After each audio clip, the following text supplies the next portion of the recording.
pelajaran kita ini, pelajaran yang terakhir, merupakan penutupan dari kitab atau Injil Yohanes. Di mana kalau pelajaran pekan lalu kita sudah mempelajari mengenai kematian dan kebangkitan dari Yesus, ternyata kitab Yohanes belum ditutup sampai di situ saja. Masih ada penutupan yang lain, yaitu hal yang paling penting, mungkin tujuan utama dari Yohanes menulis kitab ini untuk mengenal Yesus dan firman-Nya. Itu yang terjadi kepada Yesus ya. Pada saat Yesus di dunia menyembuhkan hari Sabat jadi salah, ya kan? Murid-murid metik gandum hari Sabat jadi salah. Kenapa? Dia sudah pasang standar. Kalau nggak sesuai ini kamu salah. Saya rasa itu salah satu bagian hikmat atau teologi dari dunia. Dibikin standarnya, siapa tidak sesuai itu salah.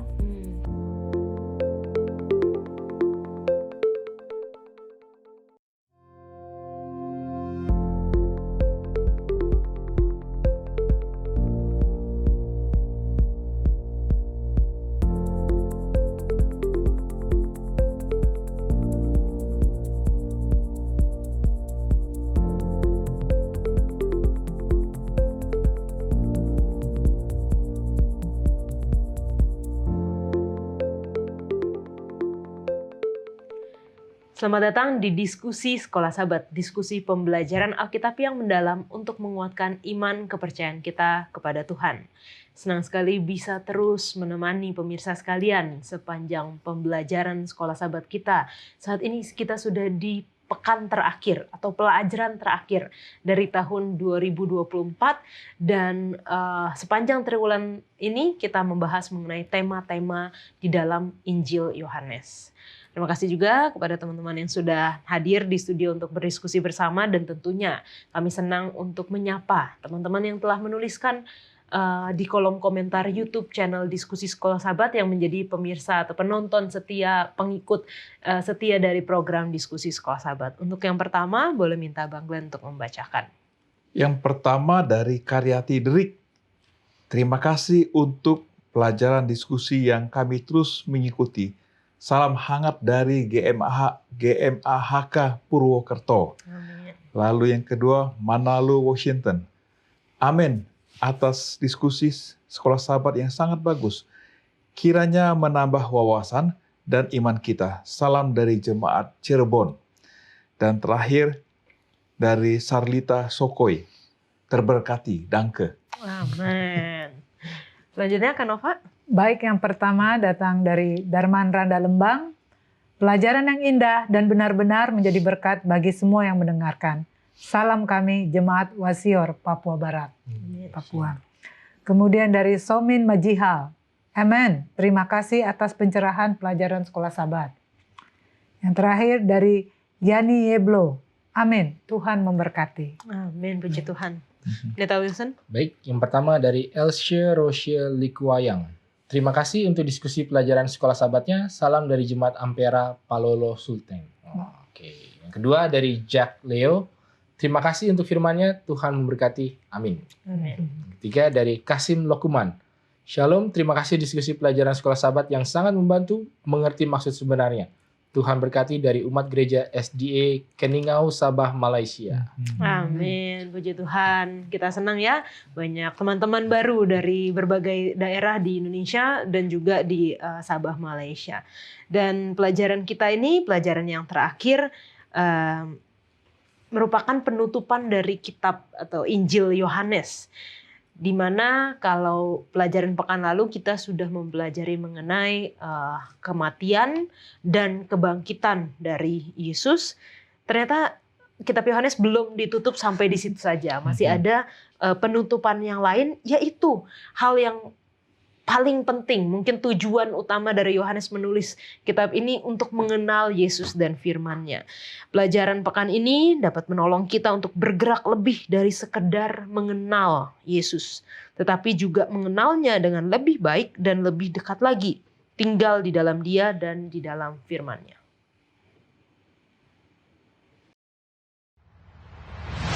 Injil Yohanes adalah salah satu dari 4 Injil dalam Perjanjian Baru yang memiliki keunikan tersendiri dalam menyampaikan pesan dan narasinya. Seperti halnya seluruh kitab suci, Injil ini datang atas kehendak Allah, bukan atas kehendak umat manusia. Ditulis oleh Rasul Yohanes, murid Yesus yang digunakan oleh Roh Kudus untuk menyampaikan banyak tema penting. Firman atau logos, terang, roti, air, Roh Kudus, kesatuan, mujizat-mujizat, kesaksian, dan nubuat. Tema-tema ini sangat meneguhkan dan menerangi satu sama lain di seluruh Injil. Berbeda dengan Injil Sinoptik yang lebih banyak berfokus pada peristiwa-peristiwa dalam kehidupan Yesus. Injil Yohanes seringkali memusatkan perhatian pada percakapan pribadi antara Yesus dengan hanya satu atau dua orang, seperti Nathanael, Nikodemus, wanita di sumur, orang lumpuh di kolam Bethesda, orang buta sejak lahir, Lazarus dan saudara perempuannya, Pilatus, Petrus, atau Thomas. Injil Yohanes akan membawa kita kembali kepada kehidupan dan pelayanan Yesus Kristus yang dengan mengenalnya adalah hidup kekal. Dengan fokus pada identitas ilahi, Yesus Sang Mesias, Tuhan dan Juru Selamat, dan kita akan melihat makna yang lebih dalam tentang tema-tema dalam Injil Yohanes.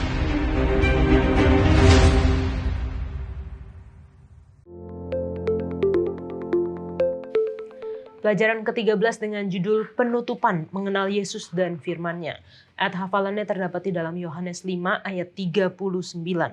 Kamu menyelidiki kitab-kitab suci sebab kamu menyangka bahwa olehnya kamu mempunyai hidup yang kekal. Tetapi walaupun kitab-kitab suci itu memberi kesaksian tentang aku.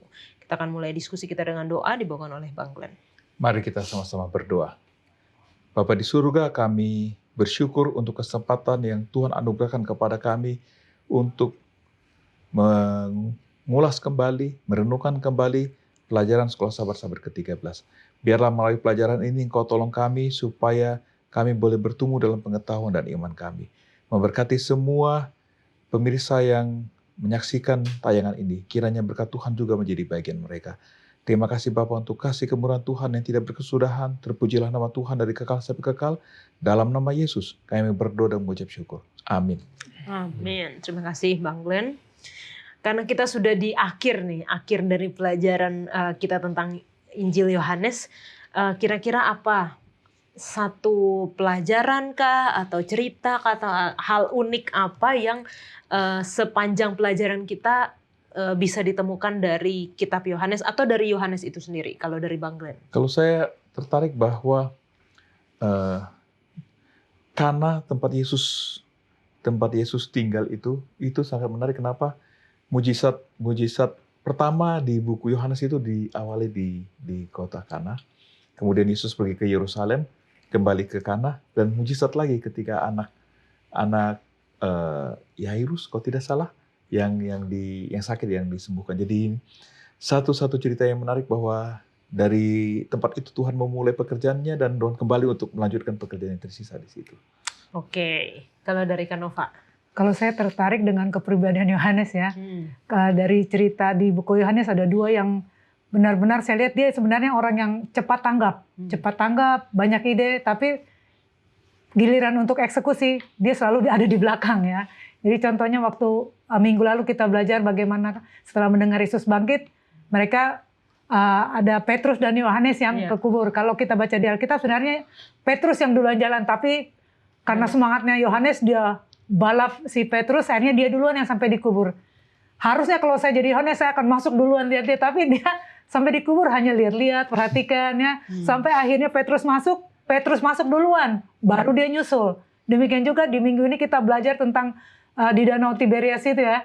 Jadi waktu murid-murid frustasi, semalaman dapat ikan, tiba-tiba Yesus datang, suruh menebarkan jala.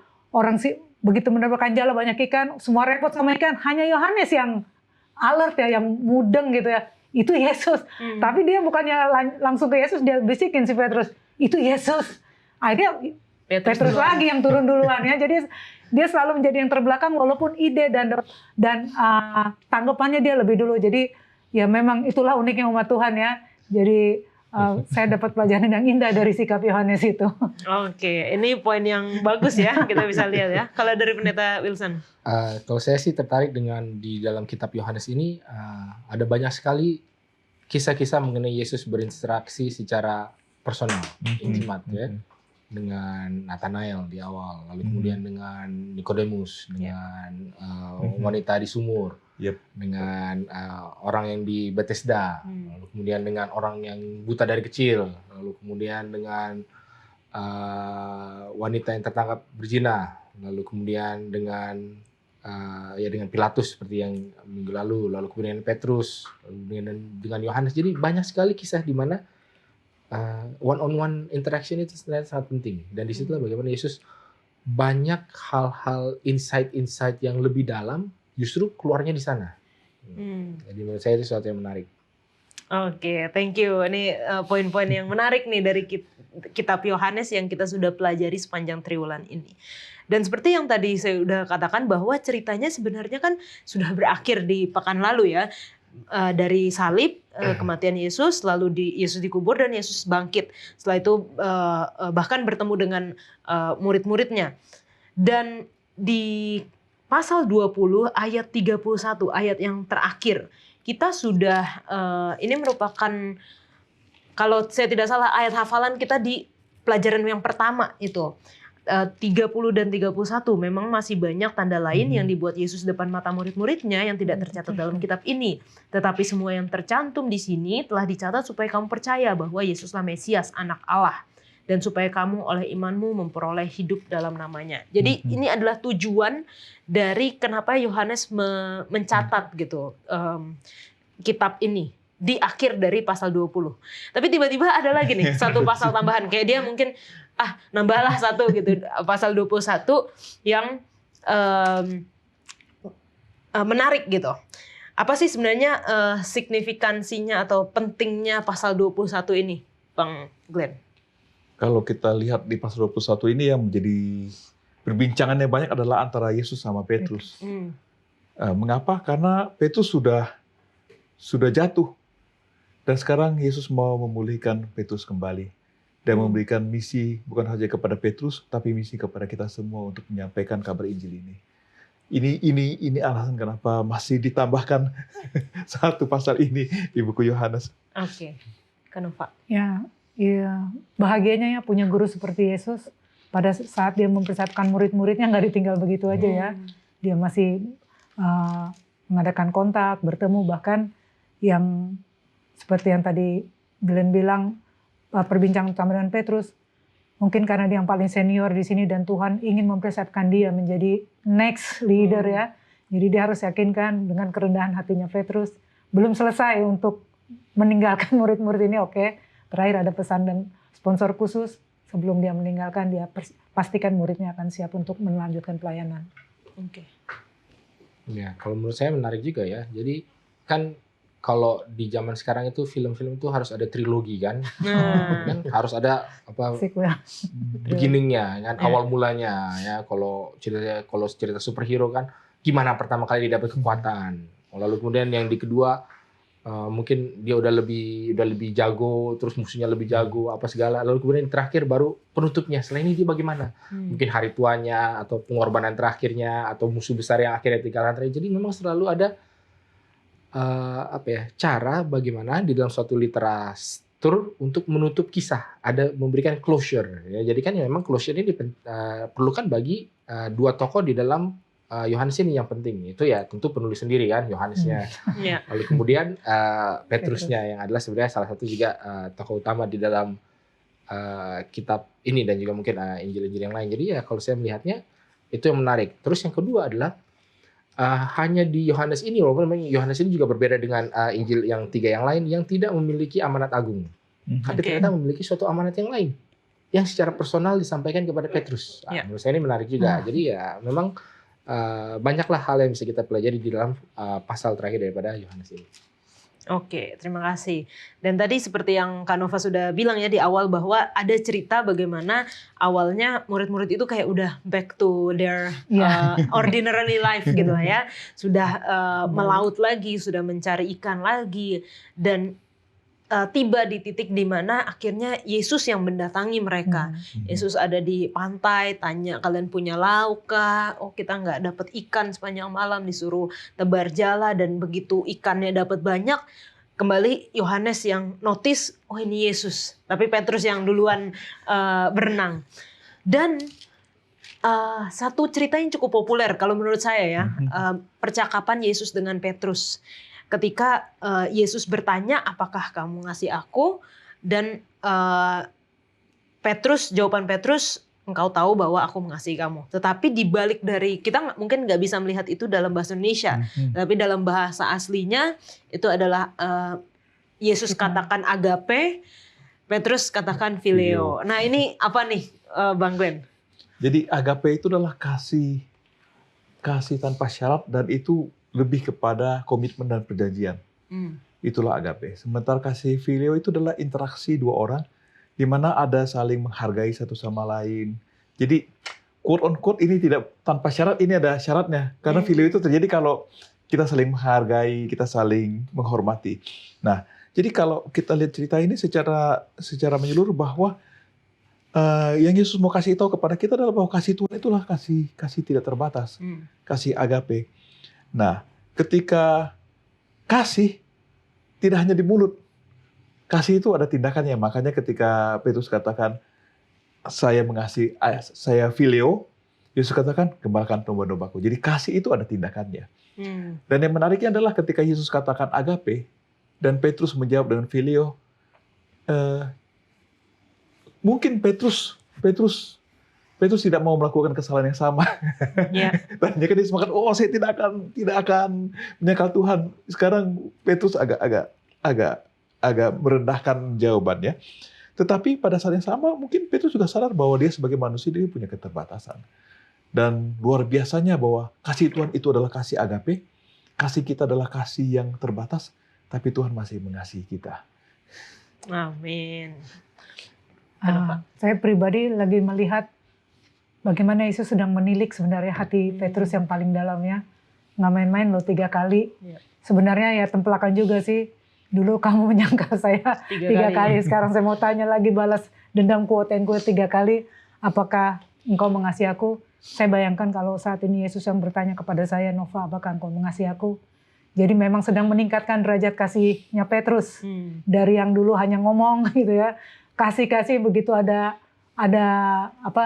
masalah dia kabur gitu. Tapi sekarang Yesus sedang meningkatkan derajat kasihnya, yaitu ingin mempunyai kasih yang seperti Yesus tanpa syarat. Makanya gembalakanlah domba-dombaku sehingga dia tidak akan mengulangi kesalahannya yang seperti dulu itu. Oke. Pendeta Wilson. Kalau bagi saya, kan kalau soal kasih ini kan udah banyak dibahas lah ya. Saya mau bahas kepada perintah Yesus. Kalau dibilang kalau bilang bahasa apa ya? Gembalakanlah domba-dombaku. Gembalakanlah domba-dombaku ya. Iya. Dan ini selalu katanya sama, gembalakanlah domba-dombaku, gembalakan domba-dombaku. Padahal katanya juga berbeda loh ini. Jadi bukan cuma kasihnya yang berbeda. Tapi di kata yang pertama, di perintah yang pertama, gembalakanlah domba-dombaku. Itu adalah dia menggunakan kata boske arnia. Yaitu boske ini lebih kepada yang memberi makan, merawat kepada lambs. Lambs itu apa? Anak domba. Lalu kemudian yang kedua baru poimainie atau gembalakanlah. Ini baru gembalakanlah domba-dombanya probata. Ini domba-domba dewasa. Jadi gembalakan domba-domba dewasa. Lalu kemudian yang ketiga baru kembali lagi kata kerjanya boske lagi yang dirawat. Tapi yang dirawat ini domba-domba yang dewasa.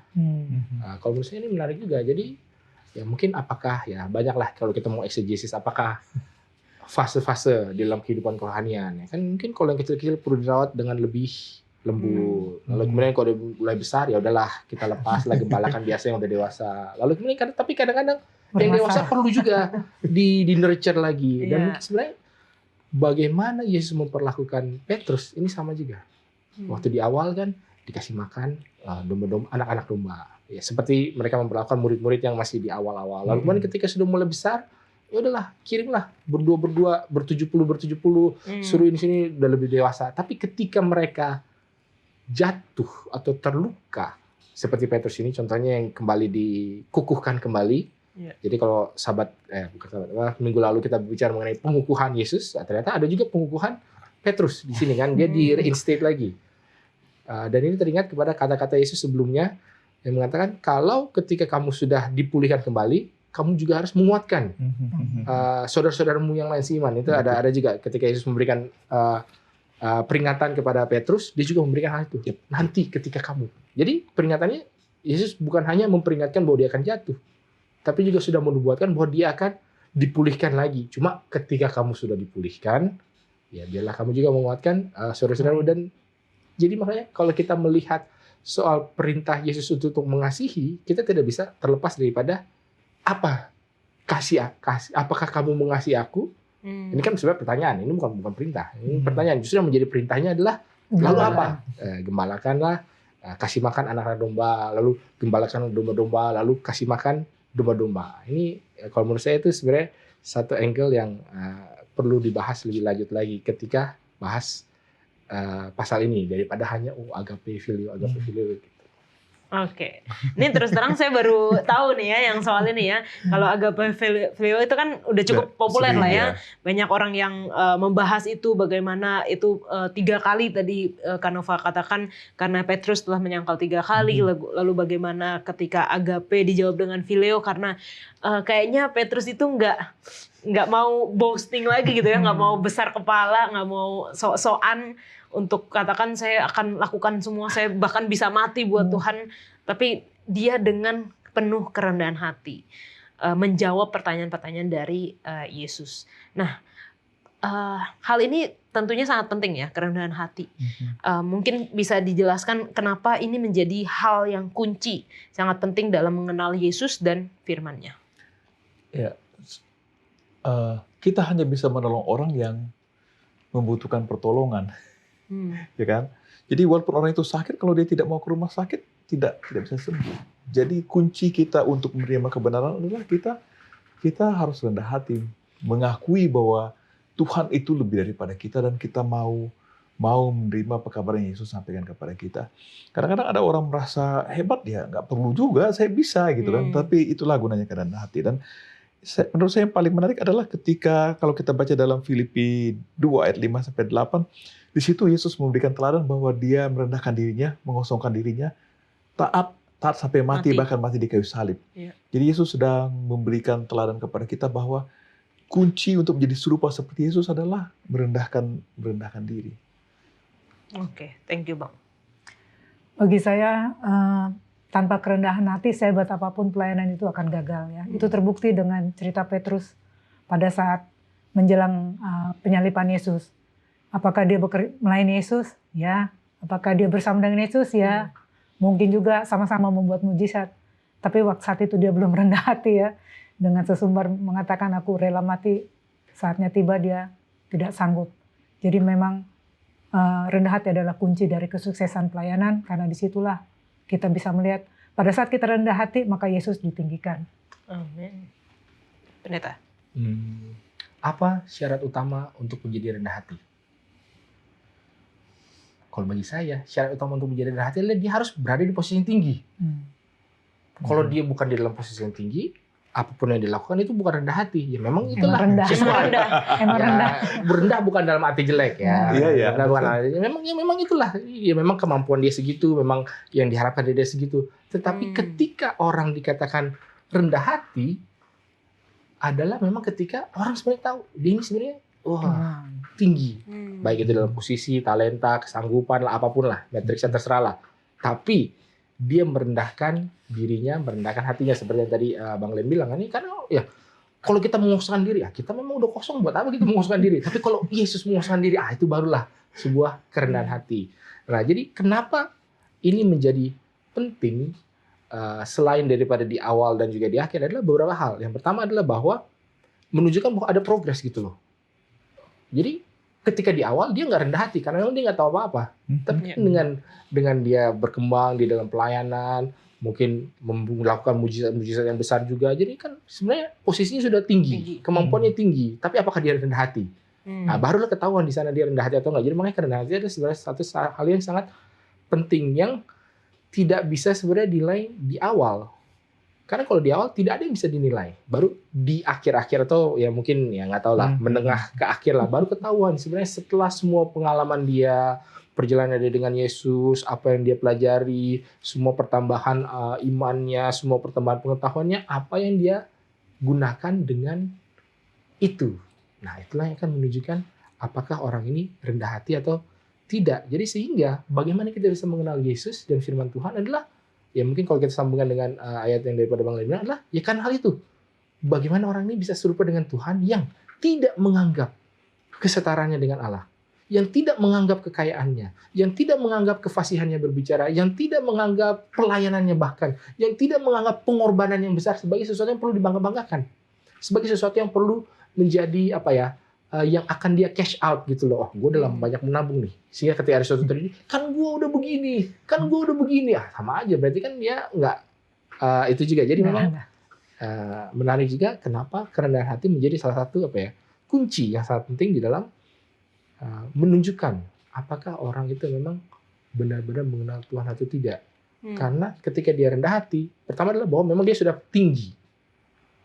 Tapi setelah dia tinggi lalu apa? Oh, dia merendah lagi. Makanya itu penting. Kalau orang itu nggak pernah tinggi, ya berarti dia juga nggak mengenal Tuhan. Jangan salah. Ya, kalau dia begitu-begitu aja hidupnya sudah lama mengenal Tuhan, begitu-begitu aja nggak pernah tinggi, ya memang berarti dia belum mengenal Tuhan.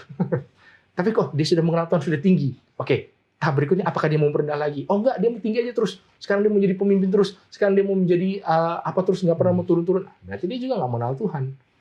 Oke, seperti itu. Kalau aku ingat dari pekan lalu kan ada tuh pelajaran ketika seorang mengambil satu keputusan yang besar, itu prosesnya itu ada keputusan-keputusan kecil dulu gitu. Nah, kalau disambungin dengan yang ini, kalau seorang ingin belajar dalam proses rendah hati nih, kan nggak mungkin langsung tinggi gitu kan, tadi pendeta sudah katakan ada prosesnya. Apa sih yang pertama yang kita bisa lakukan gitu? Proses pertamanya, ya kalau seperti di dalam Alkitab mengatakan, ya orang itu harus setia di dalam perkara-perkara yang kecil. Ya kan? Keputusan-keputusan yang besar, keputusan-keputusan yang sulit, keputusan-keputusan yang memerlukan kalau orang bilang moral backbone itu, ya harus dimulai dari hal-hal yang kecil. Nah, jadi itulah caranya. Ya, dengan itu kan orang jadi dipercaya untuk hal-hal yang lebih besar. Dan pada saatnya nanti, baik ini dari sisi kepercayaan ataupun mungkin yang sisi negatifnya, kesukaran. Orang ini bisa menanggung kesukaran itu seberapa banyak. Orang ini bisa dipercaya seberapa banyak. Ya, selama dia menunjukkan dia bisa diberi kepercayaan yang tinggi, kepercayaan itu akan semakin naik. Yeah. Begitu juga dengan kesukaran. Semakin dia orang itu menunjukkan dia bisa menanggung kesukaran, jangan salah, bukan berarti selesai, malah lebih sulit. Oh, bisa, oke, lebih sulit, bisa lagi lebih sulit, bisa. Sampai udah nggak kuat lagi, udah segitu aja. Tapi ya, jadi maksudnya ya itu menunjukkan pada prosesnya gitu kan. Ya, kalau menurut saya sih itu sih cara bagaimana itu bisa terjadinya. Oke, thank you Bapak Pendeta. Teman-teman, kita akan lanjutkan diskusi kita. Jangan kemana-mana, kita lanjutkan setelah yang satu ini.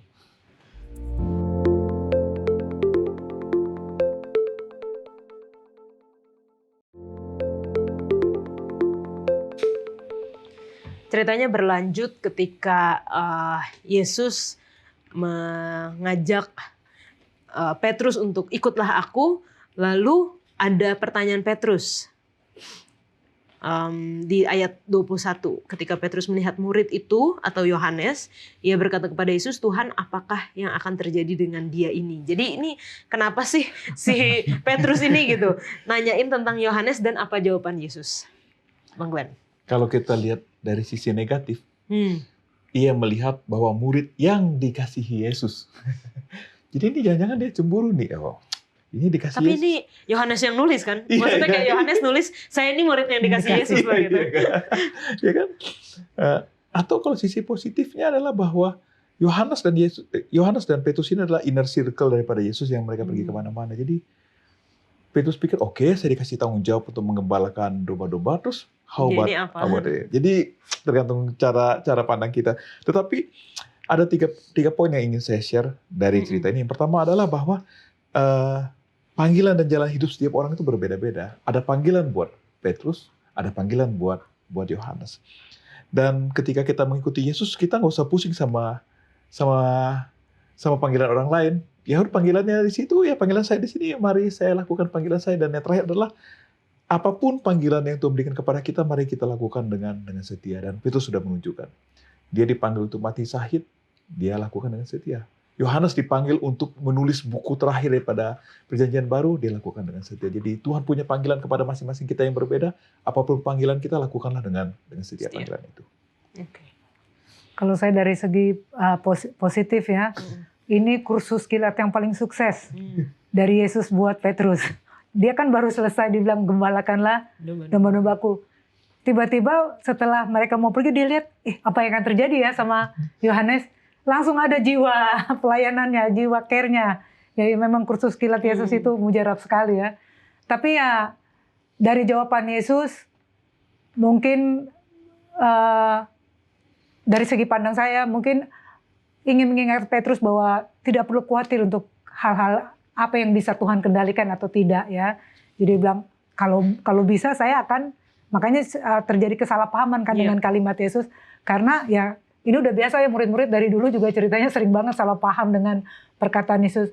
Tapi dikatakan di sini, Tuhan apakah yang akan terjadi dengan dia ini? Jawab Yesus, jikalau aku menghendaki supaya tinggal hidup sampai aku datang, itu bukan urusanmu. Jadi memang ada urusan kita sebagai orang yang ditugaskan oleh Yesus untuk memelihara teman-teman seiman, tapi juga soal mati hidup, ya memang itu urusan Tuhan. Hanya itu sih yang saya bisa dapat dari cerita ini ya. Ada batasannya Petrus, mana yang bisa dia kontrol, mana yang tidak bisa dia kontrol.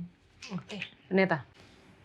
Ya, jadi mungkin kita poin apa lagi yang bisa kita ambil dari sini mungkin sepertinya itu saja ya. Apalagi kalau kita melihat tentang bagaimana sebelum ini kan katakan bagaimana Yesus mengatakan, oke Petrus ini ada misi khususnya. Lalu kemudian misi khusus ini akan berakhir dengan suatu kejadian atau dengan suatu peristiwa atau akhirnya seperti ini. Nah sementara ketika dipanggil untuk ikut, ada lagi juga yang mengikut. Jadi sebenarnya kalau dibilang apakah salah untuk bertanya, kalau dari saya sih sebenarnya ini nggak salah juga. Karena kan mungkin kalau kita ngambil jawabannya daripada Canova, ya, mungkin kita harus memperhatikan nih, sampai nggak dia sampai di akhir ini, orang ini bakal bagaimana nih? Gue perlu perhatiin nih orang ini kan, dia suka ngintilin Yesus juga gitu kan. Dan bahkan di dalam banyak hal dia bahkan mengikut lebih jauh ya kan. Kalau Petrus udah kabur, ini Yohanes ini bahkan sampai ke salib ya kan. Jadi kadang-kadang dia di depan, kadang-kadang dia di belakang. Ya mungkin ya apakah ini persaingan ataukah ini cuma curiosity aja, rasa ingin tahu aja. Ya sebenarnya sih kalau menurut saya wajar-wajar saja, dan sebenarnya penting juga kita perlu memperhatikan orang-orang yang ada di samping kita kiri kanan, apakah mereka bertahan. Kalau iya, ya bagus, apa yang bisa kita kuatkan, apa yang kita bisa bantu. Kalau mereka udah tiba-tiba hilang, ya kita juga harus tahu mereka ini kemana. Jadi sebenarnya sih nggak salah, cuma kayaknya kalau dari respons terhadap kesalahpahamannya, mungkin pertanyaan ini lebih kepada akhirnya seperti apa sih, orang ini akan bertahan atau enggak, atau akhirnya dia ini apakah dia akan melihat kembali Yesus atau enggak. Dan ternyata Yesus bilangnya, oh iya kalau saya mau orang ini bertahan, terus kenapa? Jadi dia orang yang bertahan. Jadi sebenarnya kayaknya memang concern-nya agak lebih mundane ya, lebih manusia lah. Ini orang ini bakal bertahan nggak sampai Yesus datang? Ternyata bisa, ternyata bakal bertahan. Mungkin itu sih. Dan bagaimana Yohanes ketika menuliskan cerita ini ya, lucunya maksudnya Yohanes ini cerita tentang dirinya sendiri kan, dan dia harus meluruskan kayak kata-kata Yesus supaya tidak disalahpahami, karena dikatakan di ayat 23, maka tersebarlah kabar di antara saudara-saudara itu bahwa murid itu tidak akan mati. Tapi Yesus tidak mengatakan kepada Petrus bahwa murid itu tidak akan mati, melainkan jikalau aku menghendaki supaya ia tinggal hidup sampai aku datang, itu bukan urusanmu. Jadi bagaimana Yohanes ngerasa bertanggung jawab juga gitu untuk meluruskan apa yang menjadi percakapan mereka atau cerita mereka ini. Nah,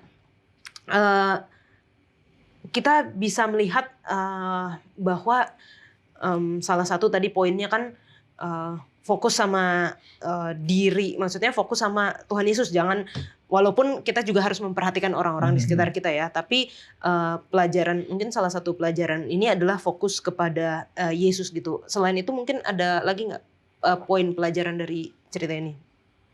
Saya pikir selain fokus pada Yesus adalah fokus kepada panggilan yang Tuhan berikan kepada kita, seperti saya sampaikan tadi. Masing-masing kita punya panggilan. Tuhan mau kita setia kepada panggilan yang Tuhan sudah berikan kepada kita. Itu yang bisa saya tambahkan. Oke. Kalau pendeta ada lagi? Selain memandang kepada pelajaran hari Senin ya, tetap memandang kepada Yesus. Ya, sepertinya poin-poin besarnya sudah di cover. Oke. Nah, ketika kita bicara mengenai ini, ceritanya kan sudah sampai akhir di sini ya. di hari Senin di bagian akhir dikatakan kebenaran-kebenaran yang dibahas pada hari Selasa sampai Kamis akan mengangkat tema tentang memahami firman Tuhan dengan tujuan untuk mengenal dan mengikuti Yesus yang seharusnya menjadi guru dan penuntun kita terlepas dari bantuan nasihat bimbingan yang diberikan orang lain kepada kita. Nah, kita masuk di dalam terang atau gelap. Ada kutipan yang pertama di paragraf pertama dari pelajaran hari Selasa dikatakan dunia berada dalam kegelapan, dunia menjauhi terang dan tidak dapat dengan sendirinya menemukan jalan menuju Allah yang sejati. Lalu bagaimana caranya kalau misalnya kita tidak bisa dengan sendiri menemukan jalan kepada Tuhan, lalu apa yang bisa manusia buat, Bang Glenn? Jadi sama seperti hujan, kebetulan sekarang lagi musim hujan gitu. Saya punya pilihan saya mau kena hujan atau tidak. Kalau saya tidak mau kena hujan, saya berada dalam gedung atau saya pakai payung, atau saya tetap dalam mobil, saya tidak akan kena hujan walaupun hujan lebat. Tetapi ketika saya memilih untuk kena hujan, maka saya kena hujan. Nah, Yesus adalah terang itu. Jadi pilihan saya adalah apakah saya mau terima Yesus atau tidak. Jadi terang itu telah diberikan. Bagian saya adalah saya mau terima atau menolak terang yang Tuhan berikan kepada saya itu. Oke. Kalau secara praktikal ada nggak, Kak Nova? Sebenarnya kita mengacu kepada ayat Yohanes 14 ayat 6 itu jelas sekali, akulah jalan dan kebenaran dan hidup. Barang siapa, tidak ada seorang pun sampai kepada Bapa tanpa melalui aku. Jadi Yesus sudah declare bahwa satu-satunya jalan kita bisa mencari Allah adalah melalui Yesus. Karena Yesus itu terang juga, di belakang terang. Analogi yang paling gampang mungkin ini ya, HP ini. Siapa yang nggak pernah punya HP sekarang? Dulu saya ngebayangin kalau nggak ada HP, kalau saya perlu telepon, saya harus bawa telepon.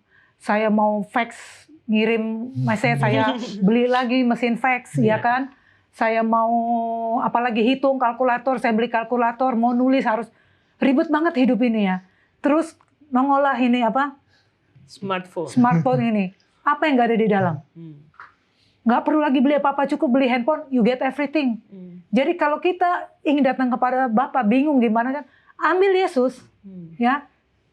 Analoginya ambil Yesus, karena semua milik Yesus di dunia ini. Alkitab katakan dunia milikku, surga semua milik Yesus. Ngapain pusing-pusing kita mau ambil kiri kanan? Ambil satu Yesusnya, then you have everything. Ya, jadi hanya satu-satunya jalan, karena begitu kita punya Yesus, semua kita punya. Oke, jadi mungkin saya tambahkan sedikit. Bagaimana cara kita mengambil Yesus? Ini kan pernyataan Yesus. Ya. Mari kita spend time untuk mencari Yesus. Benar tahu, San? Kalau ngomong soal terang dan gelap nih, saya selalu akan bawa ke arah lagu ini, lirik lagu yang saya suka, yang Carry Your Candle. Kan? Lalu kemudian orang suka mengira mereka melakukan apa yang menjadi kata-kata berikut daripada refrainnya, tapi sebenarnya mereka melakukan hal yang lain. Kalau dibilang kan Carry Your Candle, terus apa?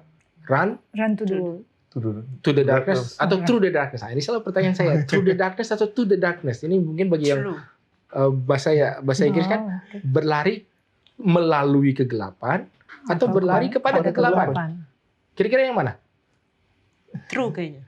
Nah, orang selalu berpikir true, padahal liriknya adalah to the darkness ya. Tapi memang itu mungkin alam bawah sadar daripada banyak orang adalah oke, ketika saya ada di dalam tempat yang gelap, saya mau melaluinya. Oh, yang penting saya lewat. Saya bawa terang ini, saya jaga supaya terang bersinar, baca Alkitab seperti 5 garis bijaksana, kasih selalu ada minyaknya, pokoknya jangan sampai mati. Tapi bukan cuma melalui kegelapan loh panggilan orang-orang. Tetapi bagaimana kita perlu lari kepada kegelapan. Kalau ada tempat-tempat yang gelap bukan berarti yang penting saya lewat. Justru kita harus ada di sana. Pergi ke tempat-tempat itu supaya menjadi terang. Dan menurut saya itu sesuatu yang sangat menantang juga ya, karena bagi kebanyakan orang ya kita maunya true, pokoknya saya mau melalui, yang penting asal lewat aja, yang penting saya bisa sampai selamat. Padahal begitu banyak orang-orang di kegelapan sana yang kalau terang itu tidak pergi ke sana ya tidak akan terjadi. Dan sebenarnya itulah kalau kita mau sambungkan awal mula daripada Yesus datang juga kan, di dalam Yohanes pasal 1 dikatakan, dan Yohanes 1 ayat kalau kita buka bersama di dalam Yohanes 1 ayat dan terang itu menjadi manusia ya. Terang itu bercahaya dalam Iya, kegelapan. 4:5 ya. Terang itu bercahaya dan di dalam dia ada hidup dan hidup itu adalah terang manusia. Oke, lalu kemudian terang itu bercahaya dalam kegelapan dan kegelapan itu tidak menguasainya. Lalu kemudian terang yang sesungguhnya ayat 9 menerangi setiap orang sedang datang ke dalam dunia. Ya, ia telah ada di dalam dunia dan dia dijadikan oleh ini tapi dunia tidak mengenalnya. Jadi sebenarnya ya proses ini sudah Yesus sendiri mulaikan di awal dan paling tidak Yohanes ya karena kita baca kitab Yohanes ya juga memulai sebelum Yesus itu yang lain-lain. Ya pertama sebagai firman, lalu kedua sebagai hidup, lalu kemudian sebagai terang. Oh, ternyata memang inilah kita mendapatkan firman, kita mendapatkan hidup, lalu kemudian kita menjadi terang. Nah, sebenarnya sih proses ini diikuti saja, ya supaya bagaimana caranya supaya kita bisa memiliki terang dan tidak menjadi gelap. Tapi tentunya kita harus punya dulu ya hubungan yang kuat dengan Tuhan supaya ketika kita ke kegelapan itu kita nggak jadi ikutan gelap gitu. Jangan lilinnya mati lagi pas ke sana gitu kan. Nah, kalaupun kau nggak kegelapan, kalaupun kau melalui emang lilinnya nggak akan mati. Kan dijaga gitu lilinnya. Lilin itu akan tetap mati kalau dia mati gitu loh. Jadi ya ini mungkin berbeda lah angle-nya ya. Cuma maksudnya adalah justru kadang-kadang ketika kita tahu kita mau ke tempat yang gelap, justru kita akan lebih mempersiapkan diri, lebih menjaga supaya karena saya memang mau pergi ke tempat yang gelap, bagaimana supaya terang ini bisa saya jaga daripada mungkin saya jaga aja lah supaya nggak lewat. Itu kan fokus kenapa terang itu harus ada jadinya berbeda kan? Iya. Oke, thank you pendeta untuk penjelasannya. Teman-teman jangan kemana-mana karena kita lanjutkan setelah yang satu ini.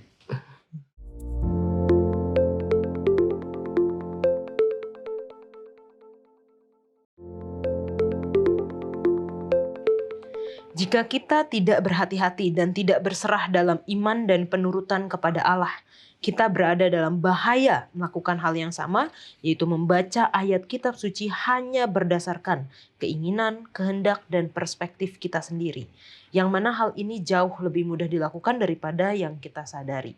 Bagaimana kita bisa terhindar dari bahaya ini, Bang? Oke, jadi di Hope Channel Indonesia kita punya acara seperti ini. Kalau bahasa Inggris ada beberapa lagi seperti ini, dan salah satu dari program itu yang saya senang adalah selalu pembicaranya adalah penulis buku Sekolah Sahabat. Ya. Kenapa saya senang itu? Karena dari dia saya tahu dia yang menulis, jadi saya bisa paham kenapa dia menulis seperti ini. Nah, sama seperti Alkitab, yang Alkitab ini kan inspirasi dari Tuhan. Jadi kita harus tanya sama Tuhan, Tuhan kenapa sih Tuhan mau ini ditulis? Ya. Jadi setiap kali kita membaca Alkitab, kita perlu berdoa, memohon tuntunan Tuhan, berusaha memahami rencana Tuhan supaya nyambung antara yang Tuhan mau, sehingga dia tulis dengan pemahaman kita, itu yang pertama. Lalu yang kedua adalah, waktu kita membaca Alkitab, yang paling penting adalah kita pahami konteks ketika itu ditulis. Jadi seringkali kita ketika membaca, kita tercerabut dari konteksnya, akhirnya apa yang dimaksudkan tidak kita pahami. Itu dua bagian yang menurut saya penting dari banyak hal yang harus kita lakukan untuk membaca Alkitab ini supaya kita tidak kesana kemari berbeda daripada niat daripada Tuhan ketika ini dituliskan. Kalau saya pribadi mungkin harus dibedakan dulu ya antara membaca Alkitab sama meditasi Alkitab. Jadi kenapa sering sepertinya banyak masalah? Karena orang hanya membaca. Ya, jadi kalau saya baca begini, kamu baca begini, menurut saya begini, menurut kamu begini, itu bisa ribut, itu pernah terjadi dan sering terjadi. Tapi kalau kita meditasi Alkitab, nggak ada yang salah. Kenapa? Saya membaca untuk apa aplikasinya buat saya. Jadi kalau orang habis meditasi Alkitab, coba diskusi. Semua lain jawabannya. Tapi ada yang salah? Nggak ada. Itu bedanya meditasi dan baca Alkitab. Nah, mungkin kita biasakan adalah bukan hanya sekedar membaca. Tapi meditasi itu jauh lebih penting karena hampir zero kesalahan di situ ya. Nah, kadang-kadang yang menjadi masalah pada saat orang membaca Alkitab, mereka mencari pembenaran. Padahal gunanya kita membaca Alkitab adalah mencari kebenaran. Ya, oke, kayaknya saya lakukan ini nggak salah deh. Coba deh saya baca Alkitab, deh cari ayat yang akhirnya kayaknya saya benar. Itu bukan seperti yang Tuhan inginkan. Tapi kalau kita ingin mencari kebenaran, whether you like or not, apapun yang ditulis kamu harus terima, ya. Seperti saya itu paling tertemplak kalau baca yang di buku Mazmur, Amsal mungkin ya. Jika ada orang datang padamu mau meminjam berilah gitu ya. Jangan suruh dia pulang dan katakan kita nggak punya. terus terang itu kayaknya nggak nyaman ya, tapi kayaknya harus saya lakukan itu karena itu firman Tuhan. Jadi yang saya rubah bukan makna dari Alkitab, tapi yang saya rubah adalah apa yang saya lakukan supaya berkenan di Alkitab. Di situ mungkin akan memperkecil kesalahan-kesalahan orang dalam membaca Alkitab. Renungkan, meditasikan, dan praktekkan, itu yang paling penting. Ya, mungkin tambahannya adalah bahwa kita juga harus tahu ketika kita baca Alkitab itu adalah tujuannya untuk apa. Maksudnya bukan tujuan yang ini, yang sangat praktikal. Ya. Ketika saya baca, saya mau belajar atau saya mau mengajar. Nggak salah. Dua-duanya nggak salah. Ya, ada cara membaca untuk belajar, ada cara membaca untuk mengajar. Dan kadang-kadang kita ini suka rancu. Kita hanya fokus di satu hal. Atau kalau yang negatifnya adalah kita itu hanya membaca untuk mengajar. Apa ini harus kita katakan kepada orang lain ini? Atau ya itu kalau negatif ya. Tapi mungkin agak sedikit nggak terlalu negatif. Oh, kalau saya mau berkhotbah, apa yang harus saya baca? Bagaimana? Itu kan untuk mengajar. Tapi kita lupa, kita juga harus membaca untuk belajar yang tanpa agenda. Selain hanya untuk belajar. Mungkin itu satu. Lalu kemudian berikutnya adalah supaya kita tidak membawa pemahaman kita sendiri. Saya pernah nonton satu ilustrasi ya, ada orang punya gelasnya berwarna lah, merah lah, terserah lah isinya apa. Tapi gimana cara membuat supaya gelas ini isinya nggak merah lagi? Ya dia isi, kan isi makin lama kan dia akan menjadi jernih sendiri karena apa yang tadi jadi dalam itu sudah dikeluarkan gitu loh. Jadi adalah sangat mustahil untuk datang ke Alkitab dan mengatakan, oh saya tidak punya agenda. Oh, saya tidak mau melakukan eisegesis atau membawa pemikiran saya ke dalam Alkitab. Itu nggak mungkin lah, mustahil lah. Tapi apakah artinya saya tidak perlu datang membaca? Enggak, ya perlu datang membaca. Tapi jangan cuma sebentar. Kalau cuma sebentar ya berarti kita hanya melihat, kita hanya akan mengkonfirmasi apa yang ada dalam pikiran kita. Tapi kalau kita lebih lama, baca lebih banyak, bandingkan dengan ayat-ayat yang lain ya kan, sedikit di sini, sedikit di sana. Lalu bandingkan dengan kitab para nabi, adakah kebenaran di sana ya? Kalau mereka tidak berbicara menurut itu berarti tidak ada kebenaran di dalam. Jadi kalau itu yang dilakukan, ya harapannya adalah akan lebih lebih mungkin bagi kita untuk tidak terbawa akan keinginan ataupun kehendak ataupun perspektif kita sendiri. Karena lama-lama perspektif kita itu bisa diubahkan, akhirnya jadi menjadi perspektif yang berasal dari Alkitab. Mungkin begitu. Oke, thank you Pak Pendeta untuk penjelasannya. Nah, pelajaran selanjutnya adalah teologi dari atas atau dari bawah. Ini ada beberapa ada ceritanya ya. Jadi ketika teologi dari bawah itu orang ini hanya percaya jika Yesus menyembuhkan anaknya, atau kalau teologi dari bawah itu menetapkan aturan-aturan dan standar bagi Allah dan firman-Nya. Sebaliknya teologi dari atas merespon dengan iman dengan mengutamakan kepercayaan kepada Allah dan firman-Nya. Pertanyaannya adalah apakah salah kalau kita meminta Tuhan menunjukkan kuasa-Nya agar untuk satu kebaikan ya, bukan saya mau kaya, kalau saya kaya baru saya percaya sama Tuhan. Enggak gitu. Menunjukkan kuasa untuk satu kebaikan agar kita atau orang lain juga bisa percaya kepada Tuhan. Tidak ada salah, tapi yang harus kita manage adalah ekspektasi kita. Saya teringat seorang pendeta, dia cerita, dia punya, pendeta ini dari kecil dia sudah pengen jadi pendeta. Lalu dia punya teman yang baru bertobat, temannya ini ragu-ragu, saya mau jadi pendeta atau tidak. Lalu dia minta tanda dari Tuhan, dan Tuhan kasih tandanya sama orang itu. Tapi untuk dia minta berkali-kali puasa nggak dikasih tanda sama Tuhan. Jawabannya adalah, orang ini dalam status imannya, dalam segala halnya, Tuhan tahu dia butuh. Dia butuh tanda itu untuk mengkonfirm untuk pelayanan. Tapi orang ini yang sudah dari kecil, sudah berdoa, sudah lakukan itu, nggak perlu lagi. Kamu udah tahu hal seperti itu. Jadi, lalu kedua adalah, nggak perlu minta tanda untuk hal-hal yang salah. Contohnya, makanan ini salah nih. Ya Tuhan, kalau ada petir, berarti saya boleh makan ini. Nggak perlu minta hal. Jadi hal-hal yang sudah jelas di Alkitab, ya nggak perlu kita minta tanda lagi dari Tuhan. Tetapi kita bisa minta tanda dari Tuhan. Intinya adalah, tanda itu adalah untuk kemuliaan bagi nama Tuhan, bukan memuaskan ego kita atau keinginan kita. Ya, kalau dibilang salah, mungkin ya nggak salah-salah juga, tergantung dengan kebutuhan dan kalau Tuhan rasa itu perlu, pasti saya percaya Tuhan akan buat ya tanda itu. Nah, cuman yang saya pelajari dari teologi dari bawah ini, jadi sering kita ya contoh yang paling gampang di Alkitab lah ya, ada standar yang dibuat, ada hukum yang dibuat, entah siapa yang membuatnya, itu dijadikan standar kebenaran. Ya, jadi kalau ada yang melanggar dari itu, berarti itu berdosa. Ya, itu contoh yang paling simpel. Nah itu terjadi. Jadi orang-orang Farisi, orang-orang ahli Taurat yang membuat peraturan, saya nggak tahu dari mana, dia buat itu sebagai hukum, sebagai apa. Jadi siapa yang melanggar dari itu berarti sudah salah. Itu yang terjadi kepada Yesus ya. Pada saat Yesus di dunia menyembuhkan hari Sabat jadi salah, ya kan? Murid-murid metik gandum hari Sabat jadi salah. Kenapa? Dia sudah pasang standar. Kalau nggak sesuai ini kamu salah. Saya rasa itu salah satu bagian hikmat atau teologi dari dunia. Dibikin standarnya siapa tidak sesuai itu salah. Tapi teologi dari atas, Tuhan atau dikatakan di sini Allah sendiri yang menjadi standarnya. Tuhan sendiri yang menjadi standarnya, baru kita yang adjust. Ya, kadang nyaman nggak juga ya.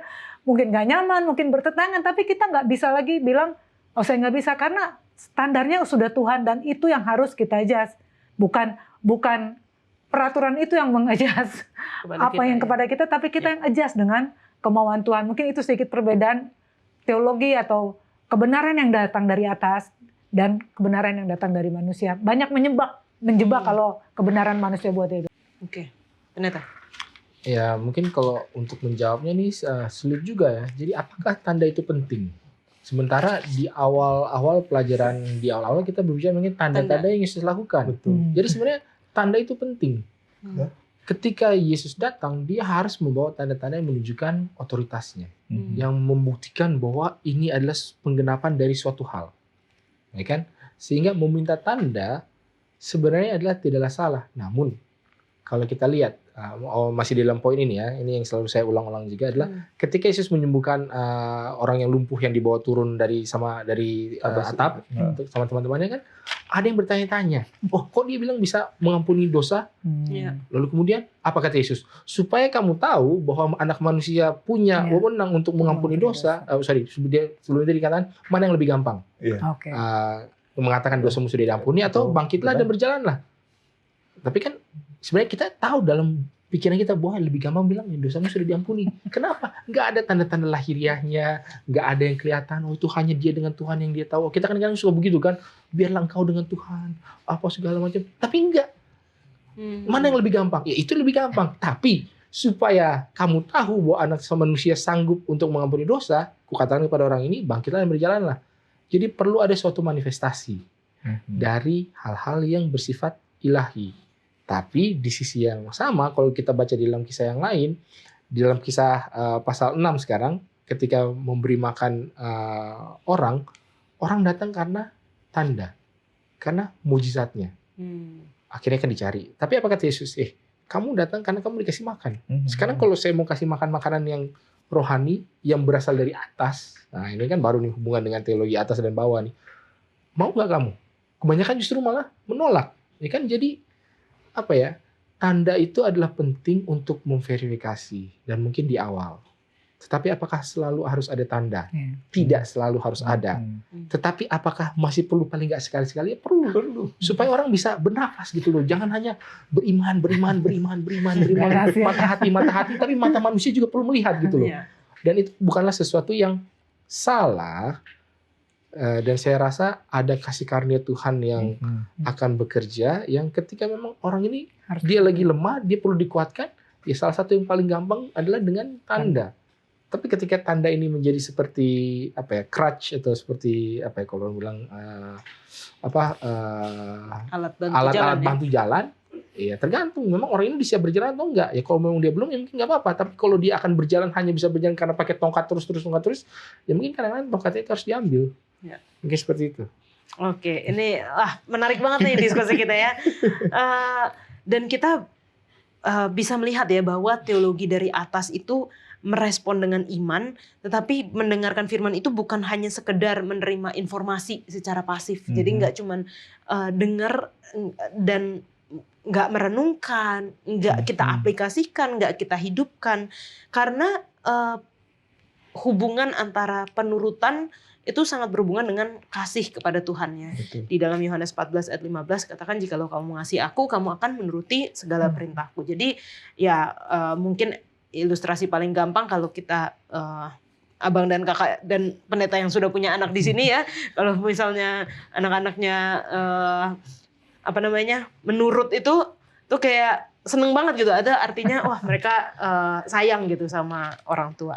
Nah mungkin satu pertanyaan terakhir langsung ke pendeta Wilson aja, bagaimana cara praktikal untuk tinggal di dalam Yesus, tetap terhubung dengan Yesus, karena pelajaran kita pekan ini adalah mengenal Yesus dan firman-Nya, tetap tinggal di dalam Yesus.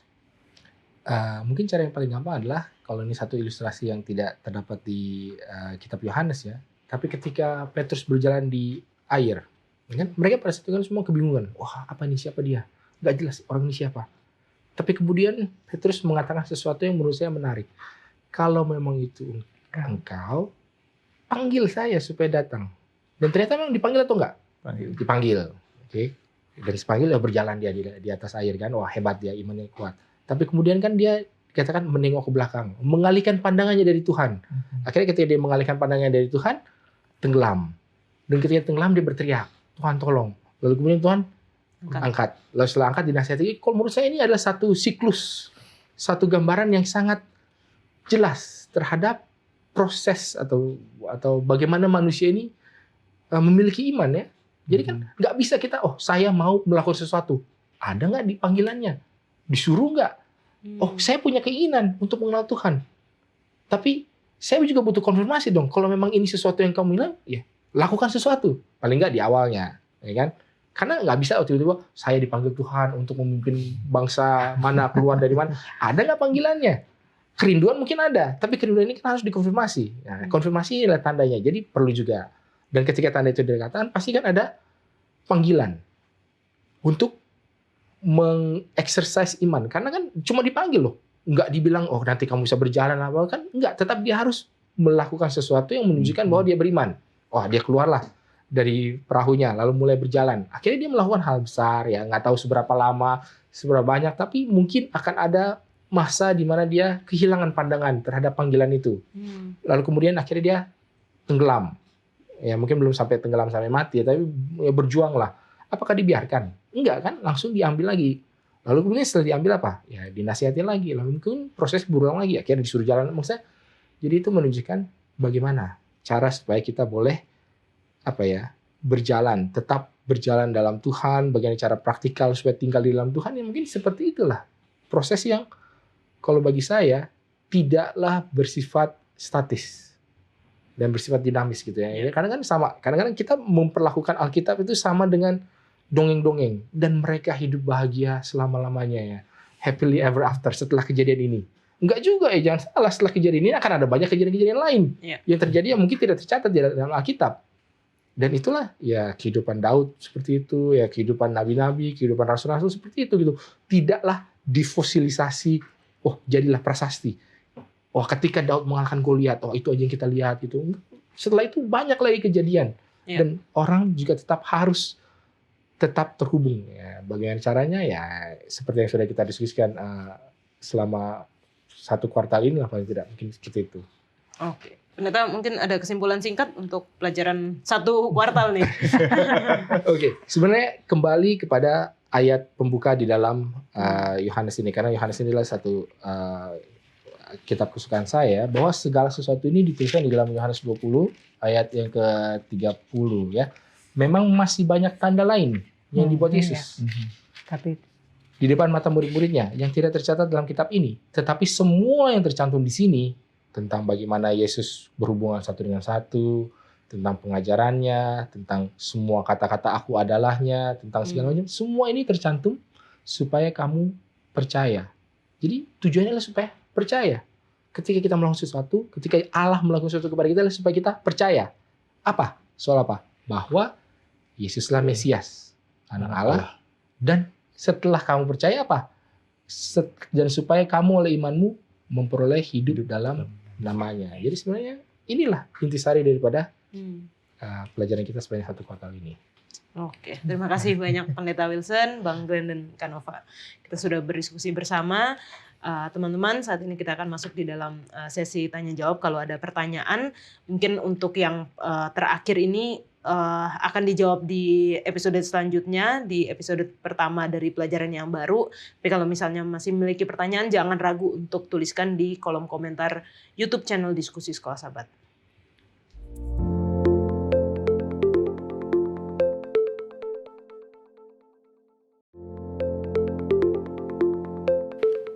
Saat ini kita masuk di dalam sesi tanya jawab Diskusi Sekolah Sahabat bersama dengan Pendeta Alberto Tulalesi.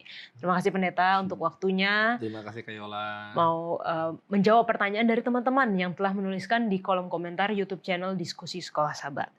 Ada pertanyaan yang menarik ini Pendeta. Ya. Dari dua orang yang berbeda, tetapi pertanyaannya hampir sama, jadi Ya. saya gabungkan. Yang pertama dari Janasib Tamingan. Setelah Lucifer berdosa di surga dan diberi kesempatan waktu yang panjang untuk bertobat, dan masa pertobatan Lucifer berakhir, kenapa Tuhan tidak menghapuskan mereka dari surga? Kalau tidak ada Lucifer, tentu manusia di bumi tidak akan berdosa. Lalu setelah kita diangkat ke surga nanti, apakah tidak akan timbul lagi pemberontakan? Karena Lucifer pada mulanya dijadikan sempurna, tetapi masih ada pemberontakan kepada Tuhan. Satu lagi dari Martin Gambidau, Shalom, nampaknya setan yang membuat dosa menjadi nikmat dan lezat dalam kehidupan manusia. Pertanyaan saya, bagaimana jika dosa segera diakhiri dengan mengakhiri hidup Lucifer yang lihai mengatur segala rencana dosa, agar dosa tidak lagi menghalangi manusia? Baik, terima kasih Kak Yola. Terima kasih untuk Saudara Martin Gambidau dan juga untuk Janasib Tamingan. Jadi yang pertama di sana adalah bahwa tidak ada dia bertobat. Ya, tadi kan katanya waktu yang panjang untuk bertobat. Mari kita lihat di dalam Alkitab yang terdapat di dalam Yesaya 14 ayat 13 sampai 14. Ini pemberontakan Lucifer ya. Ya, Yesaya 14 ayat 13 dan 14. Engkau yang tadinya berkata dalam hatimu, aku hendak naik ke langit, aku hendak mendirikan tahtaku mengatasi bintang-bintang Allah, dan aku hendak duduk di atas bukit pertemuan jauh di sebelah utara. Aku hendak naik mengatasi ketinggian awan-awan, hendak menyamai yang maha tinggi. Itu yang dibuat oleh Lucifer di dalam kerajaan sorga. Dia ingin mengkudeta Allah. Ya, dia ingin naik di atas, duduk di atas bukit pertemuan jauh di sebelah utara, itu adalah takhta Allah. Dia ingin menyamai yang maha tinggi. Tentunya tidak bisa dibiarkan. Alkitab mencatat, saya akan bacakan di dalam Wahyu 12 ayat 7 sampai 9. Maka timbullah peperangan di sorga. Peperangan di sorga. Jadi nggak ada pertobatan di sana. Akhirnya karena dia terus membuat rusuh dengan terus melawan Allah, bahkan sepertiga malaikat sorga ikut sama dia, maka timbullah peperangan di sorga. Mikael dan malaikat-malaikatnya berperang melawan naga itu. Nah, naga itu dibantu oleh malaikat-malaikatnya. Tetapi mereka tidak dapat bertahan. Mereka tidak mendapat tempat lagi di sorga. Dan naga besar itu, si ular tua yang disebut iblis atau setan, yang menyesatkan seluruh dunia, dilemparkan ke bawah. Ia dilemparkan ke bumi bersama-sama dengan malaikat-malaikatnya. Jadi itu yang terjadi di sorga ya. Pemberontakan yang luar biasa yang Lucifer buat. Lalu kenapa dia nggak langsung dibinasakan? Ya. Kenapa dia nggak langsung dibunuh saja pada saat itu? Kan tuduhan-tuduhan Lucifer bahwa Allah itu tidak kasih, atau kasih dan keadilan itu tidak bisa berjalan bersama-sama. Allah hanya taunya memerintah, otoriter dan segala macam. Lalu kalau dia langsung dibunuh, berarti apa buktinya pelanggaran itu? Ya. Jadi Alkitab mencatat, saya akan baca dalam Yakobus 1 ayat 15. Ini Kak Yola ya. Dan apabila keinginan itu telah dibuahi, ia melahirkan dosa. Dan apabila dosa itu sudah matang, ia melahirkan maut. Jadi nggak matang dia, nggak ketahuan dia apa akibat daripada pemberontakan ini, nggak kelihatan. Kalau langsung dia dibunuh pada saat itu, maka betullah Allah ini otoriter berarti. Malaikat-malaikat kan sepertiga ikut, ya kan? Berarti ada lagi 2/3 yang bersama dengan Tuhan yang setia. Berarti apa pemikiran daripada 2/3 itu? Ketika dia langsung dibunuh saja pada saat itu. Jadi harus matang betul, kelihatan apa akibat-akibatnya. Yang jelas Alkitab mencatat buat kita bahwa dia akan dibinasakan. Wahyu 22 ayat yang ketiga. Wahyu 20 ayat 10. Wahyu 20 ayat 10. Wahyu 20 ayat yang 10. Dan iblis yang menyesatkan mereka dilemparkan ke dalam lautan api dan belerang, yaitu tempat binatang dan nabi palsu itu. Dan mereka disiksa siang malam sampai selama-lamanya. Iya, Jadi mereka akan dibinasakan. Waktunya sampai betul-betul matang dia. Dan apa yang terjadi dengan manusia? Jadi jangan salahkan Allah ketika kita sendiri yang tergoda dan jatuh. Itu pilihan. Kebebasan memilih Allah berikan. Bayangkan contoh Adam dan Hawa. Semua pohon dalam taman ini boleh kamu makan. Cuma satu doang yang di tengah jangan dimakan. Supaya Allah tahu bahwa kita mengasihi dia dengan segenap hati. Ikuti dia. Yang Tuhan kasih itu luar biasa banyaknya. Cuma satu yang dilarang. Tapi tergoda juga untuk makan yang satu itu. Jadi kesalahan kita bukan karena Allah membiarkan Lucifer itu berdosa. Dibiarkan dia hidup. Kita punya tanggung jawab untuk menggunakan kuasa memilih itu. Sehingga dengan pertolongan Tuhan berjalan setia. Memang kita manusia lemah, tapi kalau dengan bergantung sama Tuhan terdapat kekuatan. Oke, Itu terima kasih Kayla. Dan itu menjadi alasan juga bagaimana nanti dosa tidak akan muncul kembali ya ketika kita di surga. Alkitab mencatat Wahyu 22 ayat 3. Maka tidak akan ada lagi laknat ketika bumi yang baru dibaharui.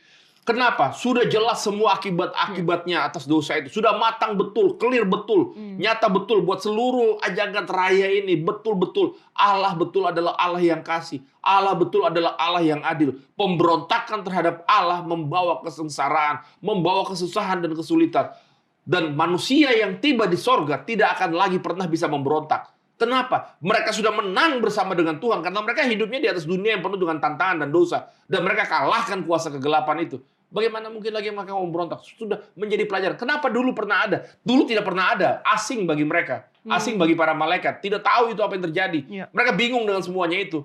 Dan sekarang tidak mungkin lagi terjadi. Pelajaran sudah begitu panjang. Apalagi 1000 tahun lamanya kita memeriksa itu semua. Sudah diberikan panjang waktu untuk kita. Sehingga tidak mungkin ada laknat lagi. Tidak mungkin lagi ada dosa, ada kedurhakaan lagi. Tidak mungkin ada. Terima kasih Kayola.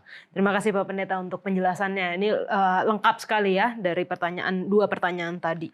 Yang selanjutnya dari Robert Solumin. Pertanyaannya Son of the Living God atau God the Son. Kalau di dalam kalau saya bahasa Indonesia kan mungkin ya Pendeta anak Allah atau Allah anak. Baik, kita baca saja Alkitab lah ya. Kita mulai dari Markus 1 ayat 1 saja. Ini Markus Injil pertama soalnya. Oke. Secara urutan waktu Markus yang pertama kali ditulis. Markus 1 ayat 1. Inilah permulaan Injil tentang Yesus Kristus, anak Allah. Nah, jelas.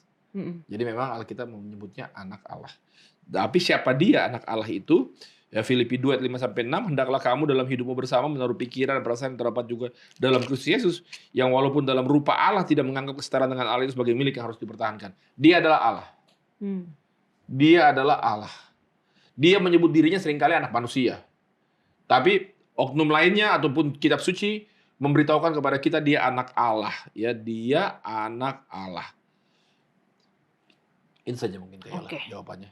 Baik, terima kasih Pak Pendeta.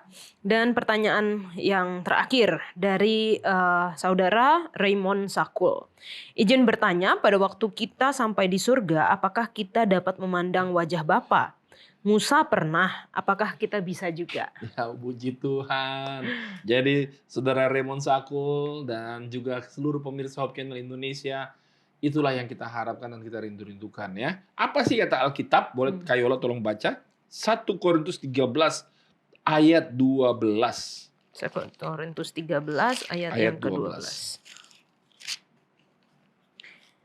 Karena sekarang kita melihat dalam cermin suatu gambaran yang samar-samar. Tetapi nanti kita akan melihat muka dengan muka. Sekarang aku hanya mengenal dengan tidak sempurna, tetapi nanti aku akan mengenal dengan sempurna seperti aku sendiri dikenal. Kita akan melihat muka dengan muka. Apa yang dilihat? 1 Yohanes 3 ayat 2. 1 Yohanes 3 ayat 2 dikatakan, saudara-saudaraku yang kekasih, sekarang kita adalah anak-anak Allah.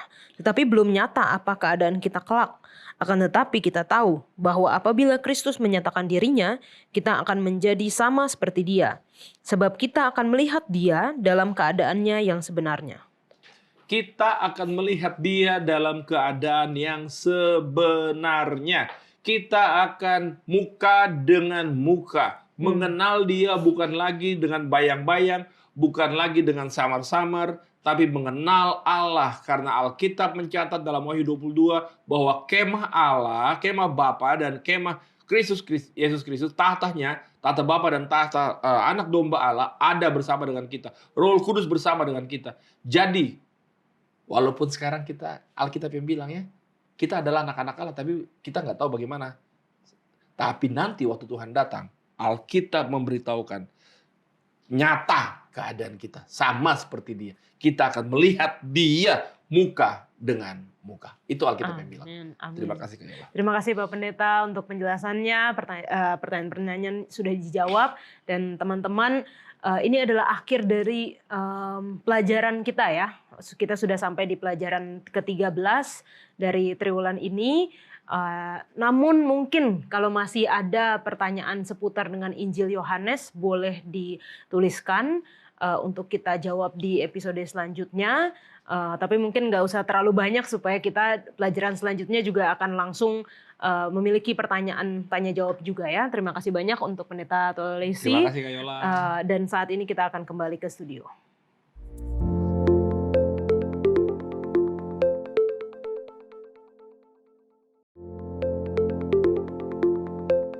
Untuk menutup diskusi kita akan berdoa dipimpin oleh Pendeta Wilson. Baik, mari kita bersatu dalam doa.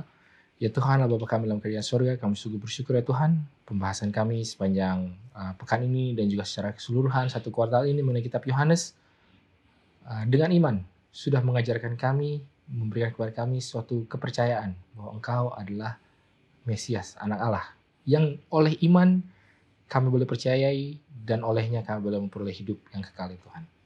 Biarlah kiranya Engkau terus menuntun kami dalam perjalanan iman kami, semua hadirin dimanapun berada, biarlah kiranya selalu dalam tangan perlindungan Tuhan. Ini menjadi harapan kami, dalam Yesus kami berdoa. Amin. Amin. Terima kasih Pendeta Wilson, terima kasih Bang Glenn, terima kasih Kanova. Kita sudah berdiskusi dan kiranya pelajaran-pelajaran, banyak banget ya pelajaran sepanjang pekan ini dan juga satu triwulan ini dapat menguatkan iman kita untuk terus berharap kepada Tuhan yang akan segera datang untuk menjemput kita masuk dalam kerajaan surga. Kita akan bertemu di tahun depan. Kita akan bertemu di episode selanjutnya, pelajaran yang baru. Tuhan Yesus memberkati.